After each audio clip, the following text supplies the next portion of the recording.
intergenerational trauma comes from three things. Actually, it comes through three alleys or three paths. Path number one is what our parents tell us, verbally expressed, and lots of things are told. As a matter of fact, when you tell your story and you tell your children, this is who we are, and we are like this because of that, the children pick up the story and interpret it their own way. And sometimes the way they interpret the story will be different, totally different from the way you tell them the story. I will keep on giving you examples from a personal story example. So that's one path. The second path is the path of silence. You don't tell your children what happened to you, but they're asking questions. Let me pick up an example. For instance, my dad, I knew him vaguely because he was killed towards the end of the first wave of massacres against the Tutsis, 1963. Actually, you will hear very often they say December, the dark December 1963. When President Kayibanda gave orders, this was a presidential order to catch, capture, or Tutsis of influence, those who had money, those who had education, and those who had been in politics. My dad wasn't a politician. As a matter of fact, he died because he wasn't a politician. If he had been a politician, he would have left the country. But people kept telling him, why don't you just go? You don't belong here. My dad said, well, I'm a businessman. I do business with the Hutus, with the Tutsis. I've never offended anybody. Why should I flee?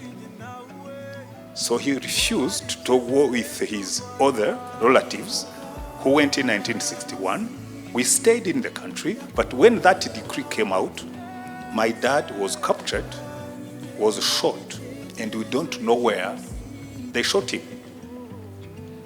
And our mom, I could see our mom weeping since 1963. She was weeping in 1964, and we didn't know why. Then 1965, I'm taken to primary school. That's where I learned the bad story. Because the question I had been asking myself is answered, not fully, 2 years after.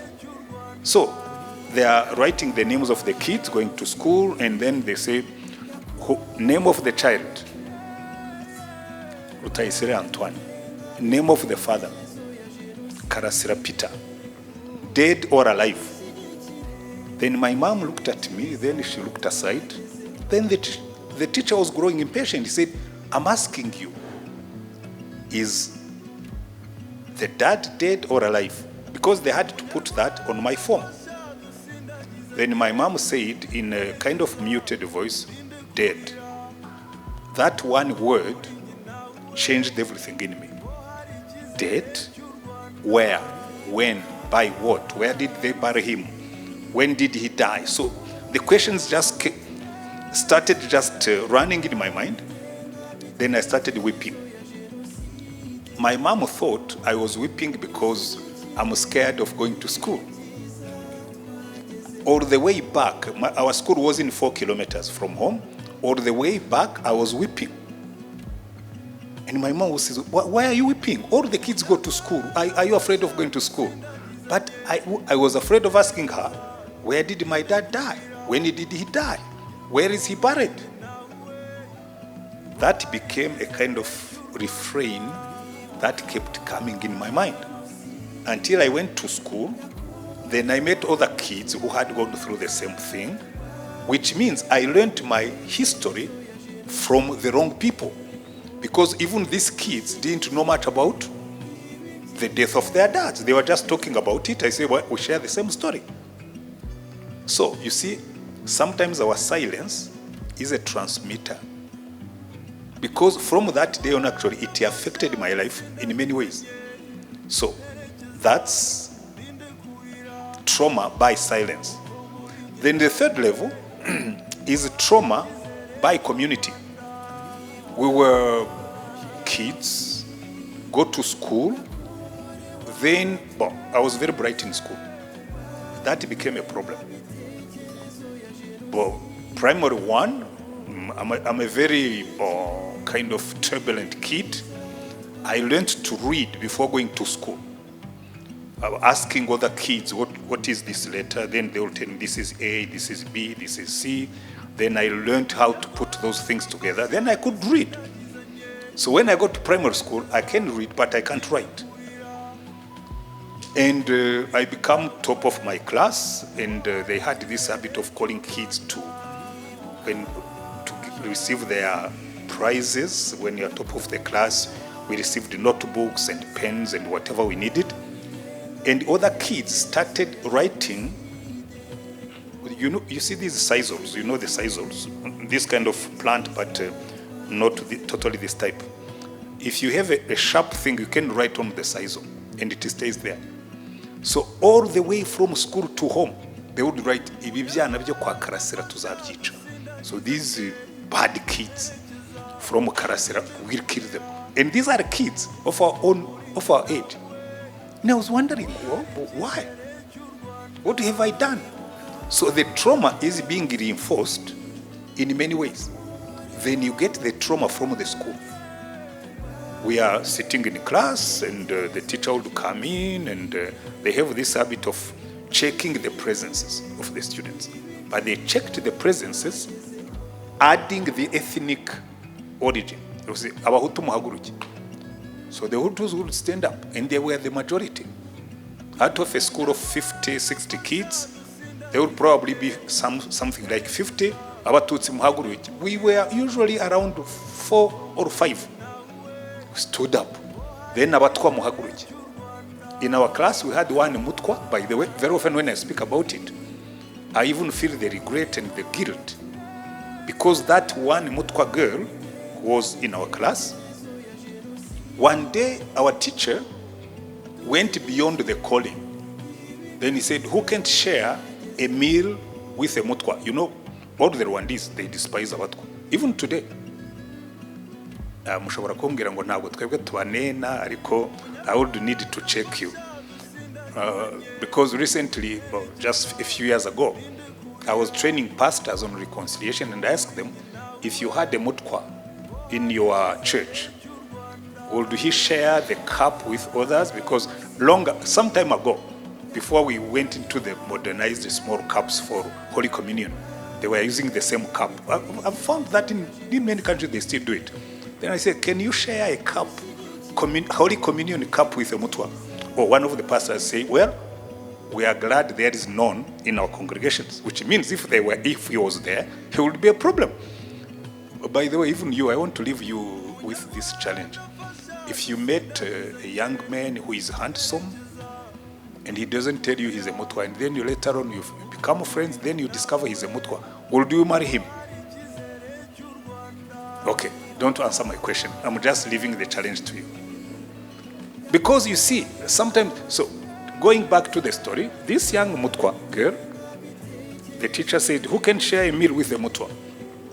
He had done the exercise, about 250 Tutsi, maybe 4. I don't remember the number exactly, but it was around that. Then one mutwa girl. Then he says, who can share, you see these straws they used to drink. Who can share the straw with a mutwa? All of us, the 55, we stood up. Only one girl is sitting. The teacher brought a stick. He went through the exercise again. He said, who can share a straw with a mutwa? We stood up. We received a beating. Everybody received two sticks. Then he went back. Who can't share after this? Who can't share a straw with a mutwa? We stood up again. Another beating. On the second beating, the mutwa girl left the classroom. She never came back. Trauma. So trauma will come from different ways. And the role of the parents is to be aware that such a thing exists, but also know how to communicate the information. Because sometimes the way we communicate the information would poison the next generation. Usanga abana benshi barozwe n'ababyeyi babishaka cyangwa batabishaka, voluntarily or involuntarily. And it's happening today. It's still happening. Don't lie to me. I'm Rwandese and I'm a pastor. And being a pastor puts me in the realities, daily realities of the nation. Why? Let me give you an example, then you go to the next question. This young man falls in love with this young girl, young lady. They intend to marry. Then the parents come in. Say, you can't marry that boy. Why? Because he's this or that. You can't marry that girl because it's both ways. By the way, I keep telling it to people. I think sometimes we forget one element when we do commemoration. We focus on the survivors. But the big problem is with the perpetrators. We don't talk much about them. But they form the majority of the population, and they are carrying a heavy burden of guilt for what they did, and they are carrying a heavy burden of shame when they didn't take part in it, and we are not handling those things. And you can't heal the nation by scrubbing one side of the problem.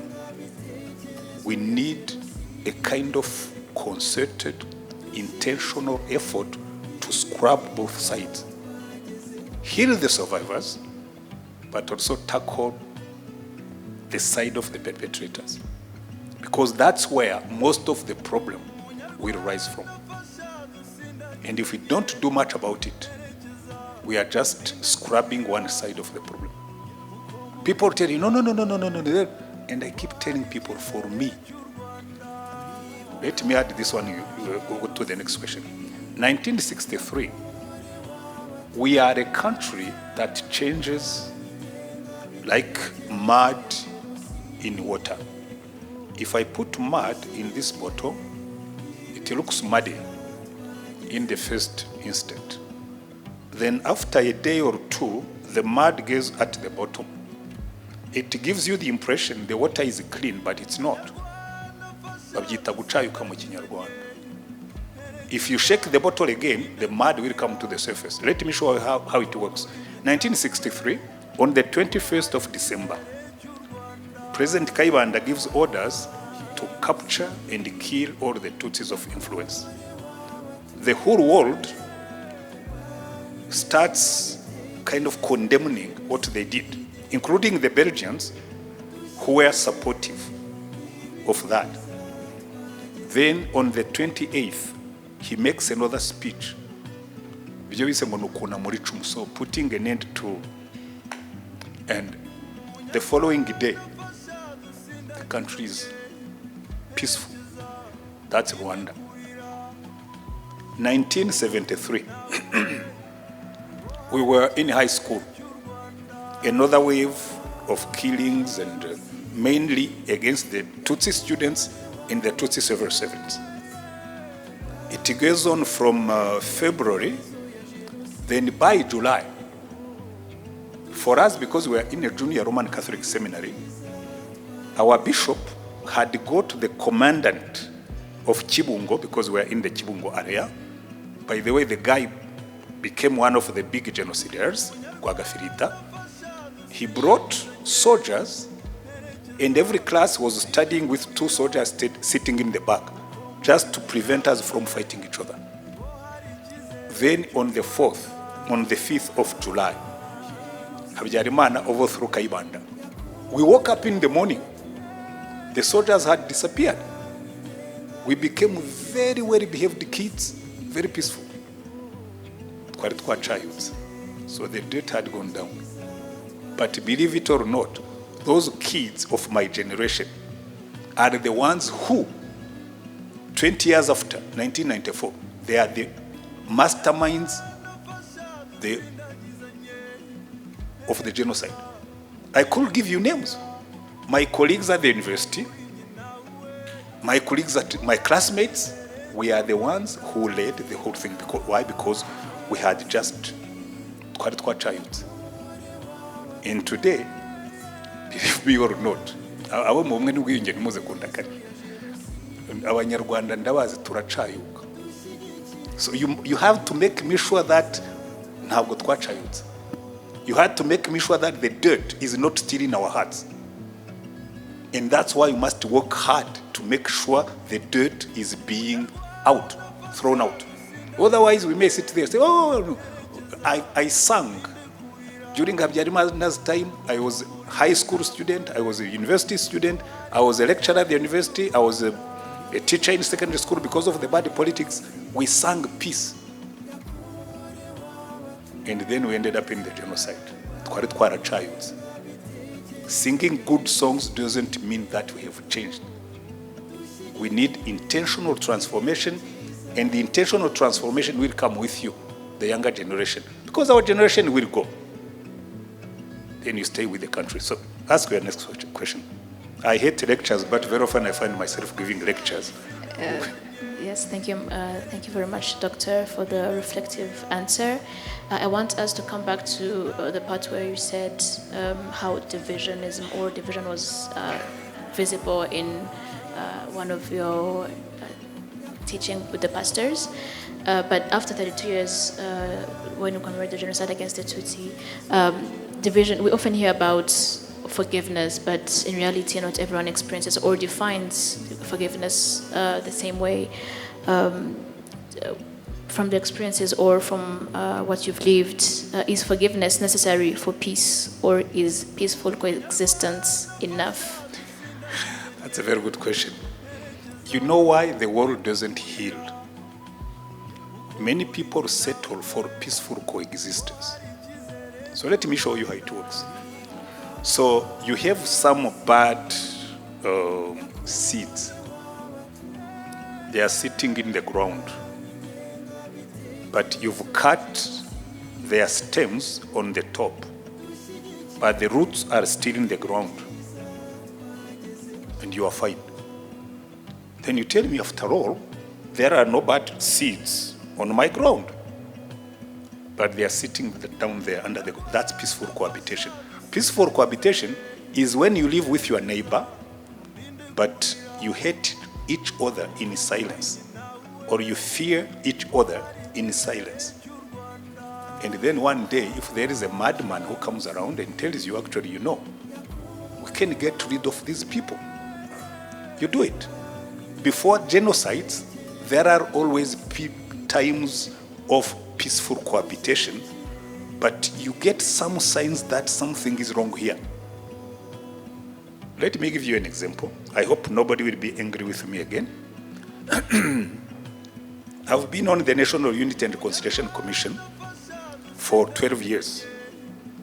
When we started implementing what we call reconciliation barometer, there was always one element that came out very visibly: mistrust, urwikekwe.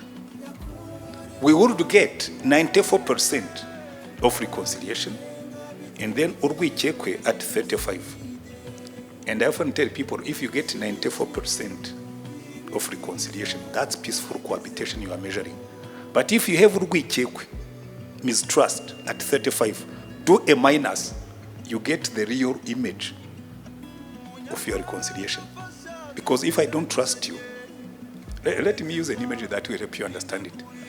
There are three types of animals that we see. You see worms, iminyorogoto. They look like a snake. I grew up in the countryside seeing worms. Very long worms, maybe 20 meters long. We never killed worms. But you would see a small snake, just a few inches. Why do people kill even non-venomous snakes? Because they don't trust them. They fear this snake will bite them. So if you live with somebody you don't trust, if you live with somebody and say, maybe tomorrow he's going to do it again, believe me or not, if somebody tells you they are going to do it again, you will react, and react aggressively, and that's another source of problem. So peaceful cohabitation is not enough, and unfortunately, very often that's what we measure. We need two things: for reconciliation. On the side of the survivors, we don't need forgiveness. First, we need healing. Don't ask somebody who hasn't healed from the wounds to forgive. It's impossible. I can't forgive when I'm still hurting. How do you ask a widow? By the way, let me commission all of you. There is something for me, I tend not to be politically correct. Something as a survivor of the genocide. How do you ask a widow who 32 years after the genocide is still shelterless? And you tell me this widow must forgive. How do you forgive when you have the rain every day to remind you somebody destroyed your house or killed your children who should be supporting you, or killed your husband who's the breadwinner? How do you tell such a widow to forgive when every month the landlord is coming to ask her for rent when she doesn't even have the money? You can't ask people to forgive when they are not healed. You can't ask people to forgive when their subsistence is not assured. The country has done a lot in that direction, but not enough to finish some of the problems that are a hindrance to reconciliation. That's one thing. Number two, once you get healing, then you can speak of forgiveness. But there is a but. Very often, we tend to take the survivor as the only agent in the process. Look at this, the perpetrator.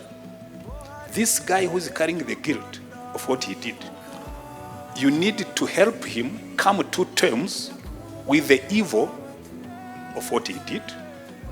Then he comes to terms with it, to a confession of what he did. That's what we call repentance in religious terms.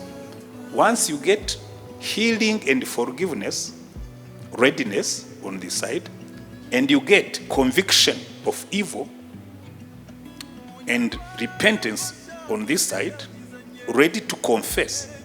When you bring these two together, I'm ready to forgive if you are ready to confess. Then forgiveness meets repentance, they embrace. Who missed the target? The churches. Because the government can put in laws, strong laws that prevent people from expressing those bad emotions, but the churches are the ones who should bring people to healing and repentance, and then we create a platform. By the way, I even meet some perpetrators who have been released. They say, who is going to create a platform for us to speak to the survivors so that we reconcile? So we still have a long way to go. And even you among the younger generation, who is going to help you, those who come from the side of the survivors or the side of the Tutsis, because you are still, if we remember the genocide against the Tutsi, we can't be afraid of speaking about Tutsis because you are children of that generation. But on the side of the Hutus, they need somebody to tell them, look, niba uri umwana w'umuhutu nta ruhare wagize muri genocide. Reka mbikubwire mbivuge mu Kinyarwanda ko nicyo mwumva neza. Umwana w'umuhutu nta ruhare wagize muri genocide. Niyo n'ababyeyi bawe baba baragizemo uruhare, nta ruhare wagizemo. Jya ugenda wemye, niba nakubwira ngo so yakoze genocide uvuge fine, data ni data, jyewe ndi jyewe. Muranyumva neza? Kandi niba uri n'umwana w'umututsi, reka nkoresha ayo magambo rwose, yewe ntabwo wabintera. Menya ko uyu mwana mwicaranye ntabwo ari umujenosideri. Kuba yaravutse mu muryango w'abahutu ntibimugira umujenosideri. Ibyo muzabyihane, mubiveho, mwubake u Rwanda rw'abantu beza kuko ari beza by character, n'abantu babi kuko ari babi kubera ibikorwa byabo. Mbivuze mu Kinyarwanda kuko buri Kinyarwanda nirwo rurimo abantu bumva iyo ari bakavukira b'icyo gihugu. Nge ntabwo byo ntinya kubabwira gutyo kuko I know what I'm talking about. Nzi ibyo mbabwira, nzi n'uburyo bikora kuko nabibayemo kuva u Rwanda rupfa, nabibamo kuva u Rwanda rutangiye kuzuka.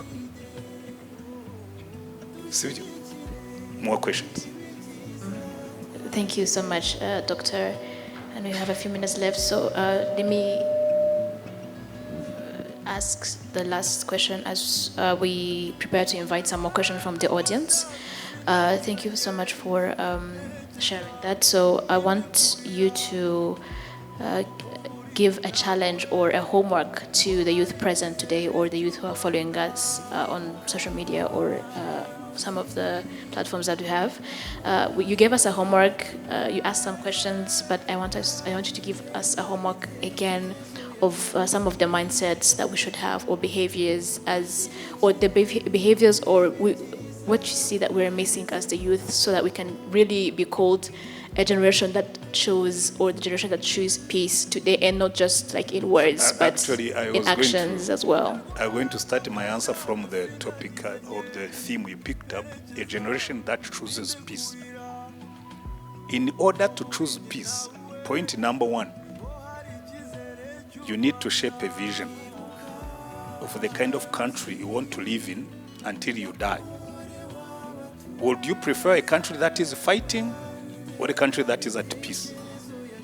Because we always do what I call retrofuture.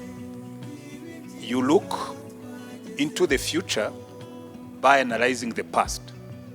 And you tell yourself, for instance, you spoke of social media. When you read the social media, lots of things that you meet there are not true. Ngo ntacyo u Rwanda rukora, ngo ntacyo u Rwanda ruzageraho, and you are sitting here ukabisoma because you are having some problems. You forget that you are living in a country that is trying to rebuild itself, and you embrace the ideology. Why? Because you don't have a clear picture of your future. You will never achieve peace by embracing an ideology of violence and hatred. So that's one point. Shape a future. And then if you read something that is not in line with your vision, and you know, some people, to make themselves lazy, hari abantu bahitamo kutirushya, ngo ariko ngo igihugu gifite vision. Hari n'umuyobozi wigeze kuyimbwira mbyigishije gutya, ndavuga ni shape a vision. Arambwira ngo ariko igihugu gifite vision, nkavuga no, iyo ni vision y'igihugu.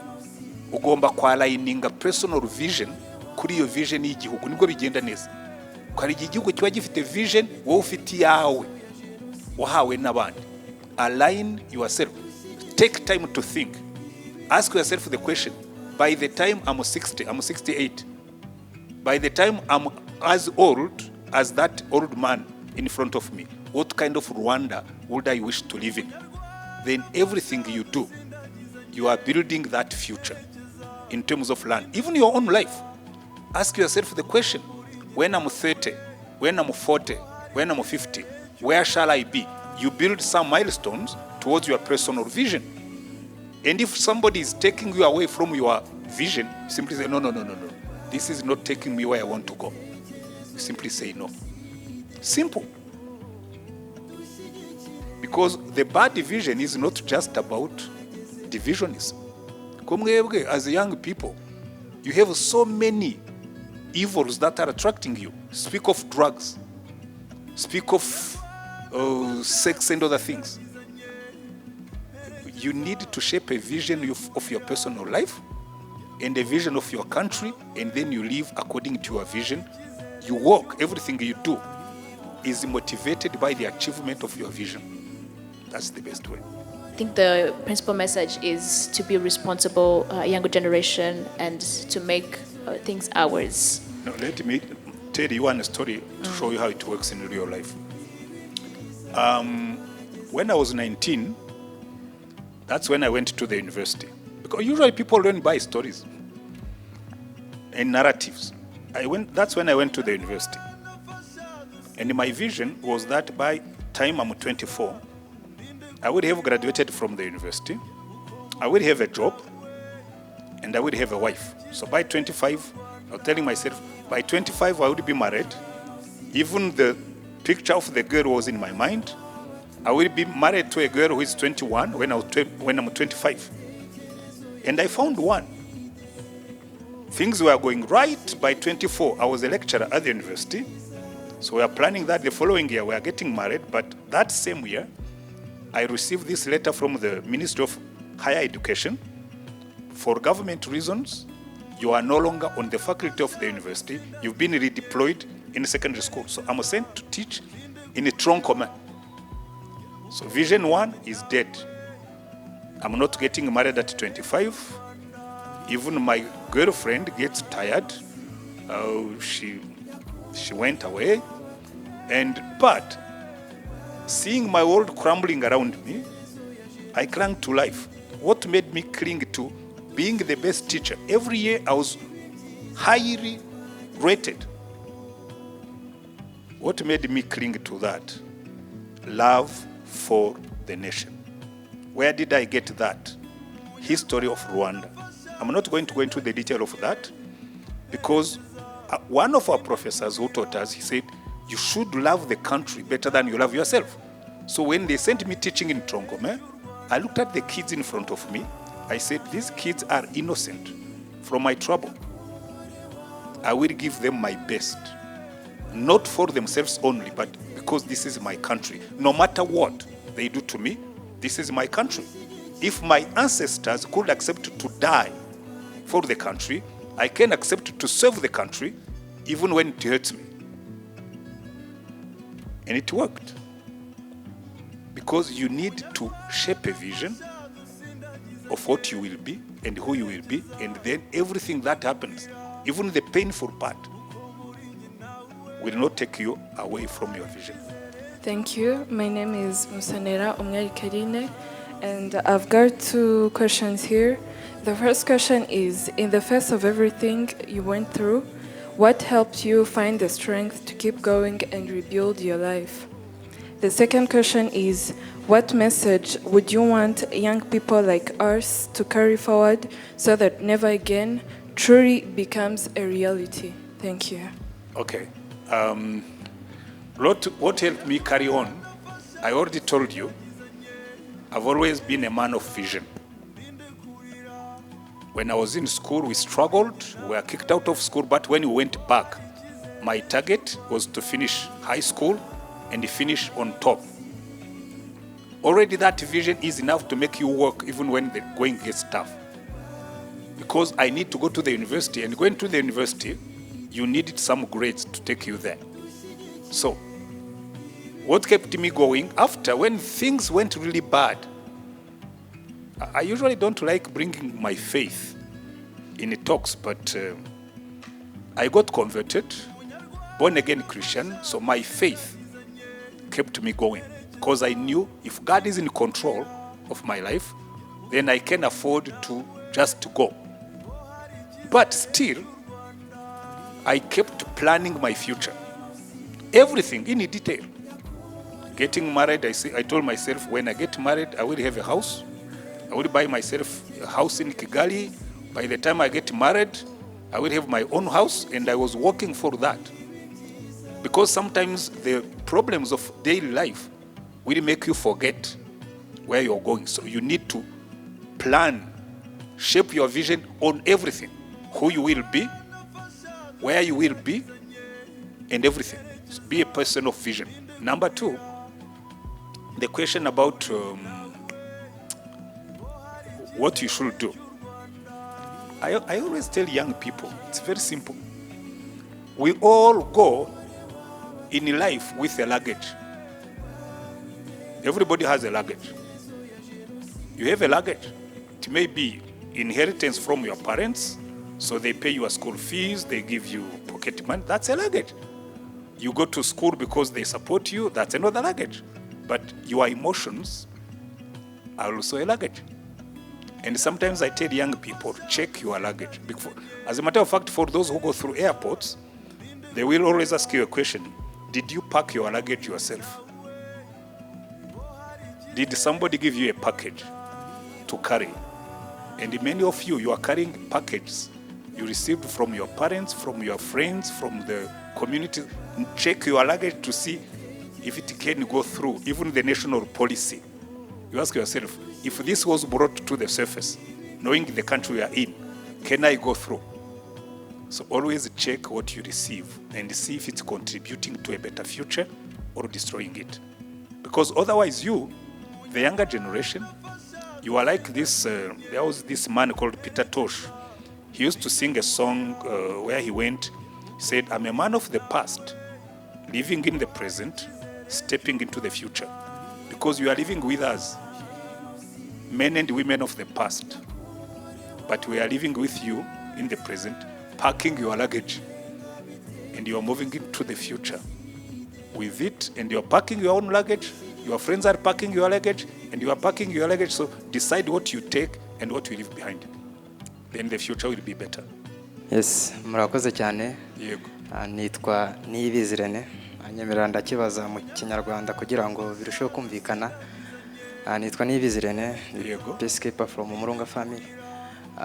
Nari mfite ikibazo. Wagarutse ku kintu kijyanye na trauma ituruka ku mateka tuba wagarutse cyane ku kintu kijyanye n'ibyo na trauma tugira bitewe n'ibyo twabwiwe n'ababyeyi. Ariko kugeza n'iki gihe biracyahari hari nk'urugero mwatanze umubyeyi ukundana n'umukobwa mugiye kubana umubyeyi akavuga ati uturuka kwa kanaka ugasanga biteye ikibazo.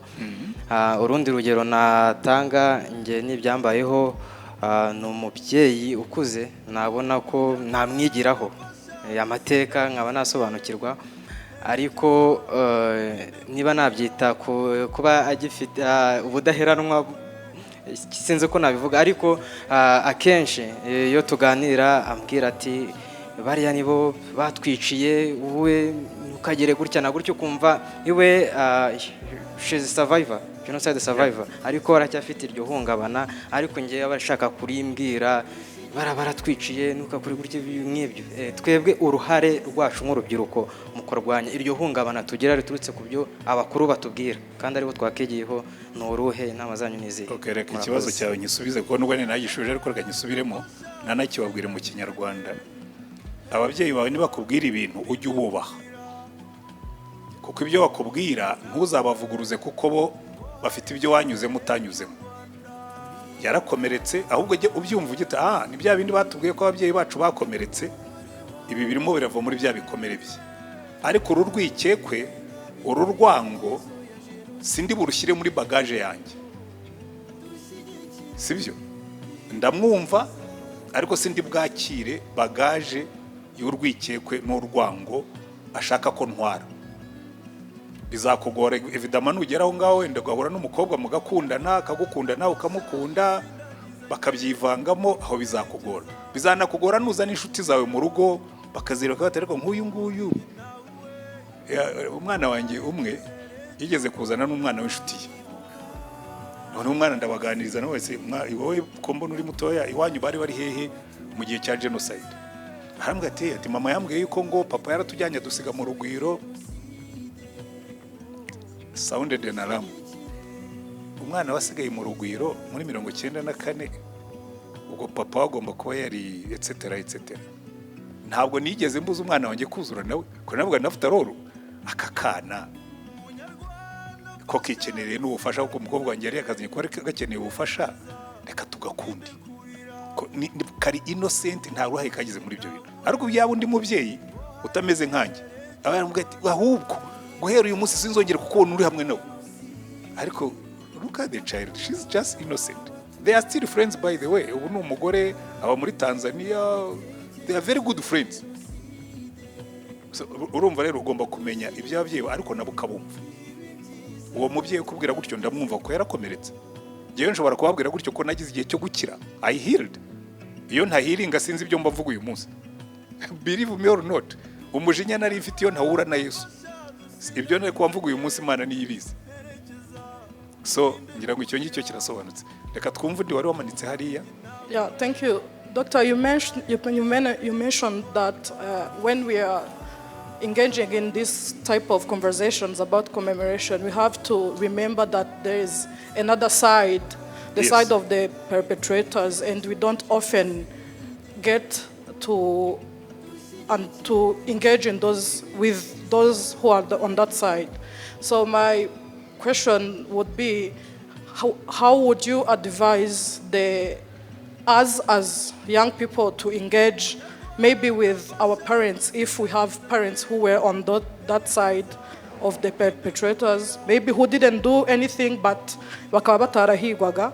Yego. How would you advise us to start those kind of conversations, and what would your advice to the parents be for them to engage with us in those type of conversations? That's Thank a good you. question. You know, the problem we have now, when you've lived long with one group in silence, it becomes difficult to engage them to come out of the silence and speak.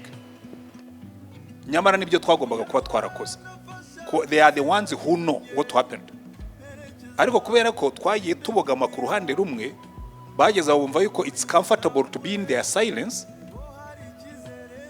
and getting them out of the silence is difficult. So for you, you don't need to engage them. If they are not talking about it, let it sleep. But if they bring it out, listen to them.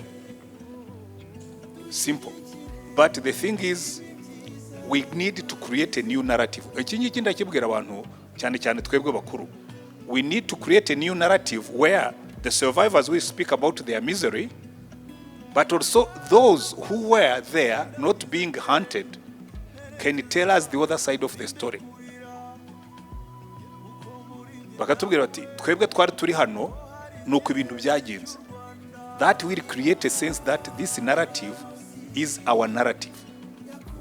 The survivors will speak and we know, but the perpetrators, it will take long because they've taken 32 years to put on a face mask, and getting them to get off that face mask and speak will be quite difficult.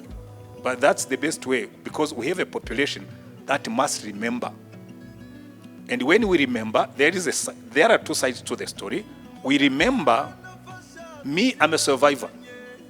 I know what happened where I was hiding. But how do I know what was going on the other side? Give you an example, for instance. On the 7th of April, my neighbor was the head of the militia, but his wife wasn't. When the husband had gone to kill, the wife came to my home. Arambwira ngo erega namwe ngo ntimugire ngo muri amahoro ngo ko namwe muri kuri list. She knew. Anambwira how the list were made. Arambwira ati amaliste twe twari tuye hariya hafi ya 525 kubaza Kigali. Umukuru w'intera hamwe yaratuye mu gikari cyane, twari duturanye nako narwo ni mu gikari twari duhuje inama yakorerwa aho hitwaga kwa Kodo, hariho 525 yuwatse. Arambwira ati inama zabere hariya kwa Kodo atamaliste n'ubu kumeza nayazana nkakwereka. So they knew everybody. Why is this woman telling me what happened? She knows what I don't know. So we need the people who can tell us. Katubwira ati abantu bo mu Gihogere na hano Kagara amaliste yari yarakorewe kwa Kodo. Somebody, if we could get people like that telling us the other side of the story, that would make the story complete. Ariko ibyo ngibyo twarabyibagiwe, so we niba tagira icyo bakubwira ntuzagira icyo ubabaza, kuko nujya kumaza ngo ariko wari urihe muri genocide azagira ngo nawe uramukeka yuko yagize mu ruhare. So ariko natangira kubikuganiriza akakubwira ati mwana wanjye usanga uri utari ku mama cyangwa papa mbwira we wari urihe. So make them talk so that you know what they are harboring. Sibyo? I could teach you more about this, but I think my time has run out. Yeah. I need to go to the Ministry of Education in their commemoration at Urwibutso.